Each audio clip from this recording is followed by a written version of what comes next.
Stakeland. Stakeland was a 2010 vampire movie, and now, in 2016, it's getting a sequel. Stakeland 2, also known as The Stakelander, directed by Dan Burke and Robert Olson. I have to say the influence of this film from kind of other kind of mediums are quite apparent. Definite feel of The Walking Dead in this movie, the way the kind of the landscape is set up, this kind of desolate wasteland. The vampires actually kind of act a lot like the zombies from The Walking Dead, I've got to say, and you've also got the added threat of other humans as well. Also Mad Max, definite influences from both Mad Max 2 and Mad Max Beyond the Thunderdome.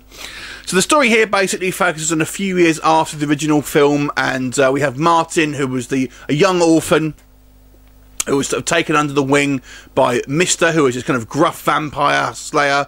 And in this movie, Martin's basically got a small family. He's trying to kind of live a life of normalcy when he is attacked by a group of vampires led by a seemingly intelligent vampire. He seeks out Mister to get revenge for the death of his family, and it comes across all sorts of communities and adventures along the way. So that's pretty much a movie. I've got to say, I actually enjoyed this film probably more than the first one, I've got to say. I have to say this movie has a bit more of a story arc than the original film, which was okay, but I've got to say it was relatively forgettable. And although this film, I would say, is pretty fun, I don't think it's a particularly memorable film in any way. There's no kind of really big sort of set pieces, anything like that.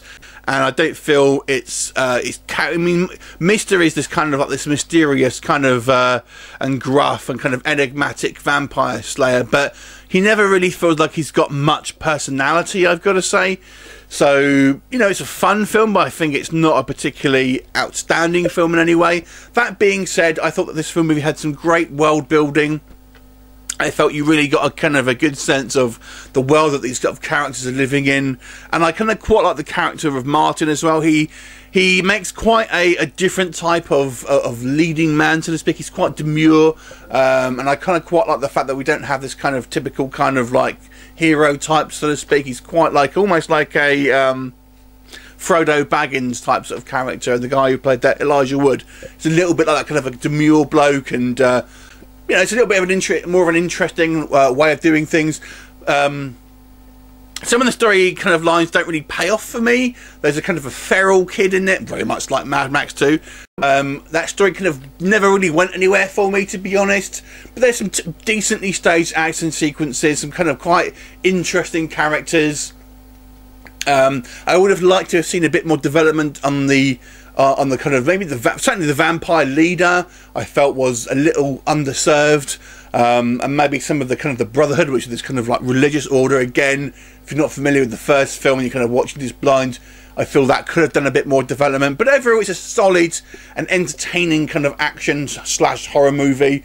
Some kind of, you know, fantastic world building. Like I said, I think it's the biggest thing for me. Some fairly good action sequences for its relatively low budget, and you know, relatively well shot on a technical level. I don't really have any problems with the kind of the technical side of it. The acting, I thought, was all pretty good across the board here for this kind of level of film.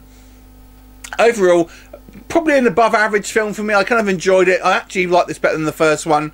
I'm going to give this movie a 6.5 out of 10. Have you seen it? What did you think of it? Leave me a comment and I'll look forward to seeing you next time. Bye for now.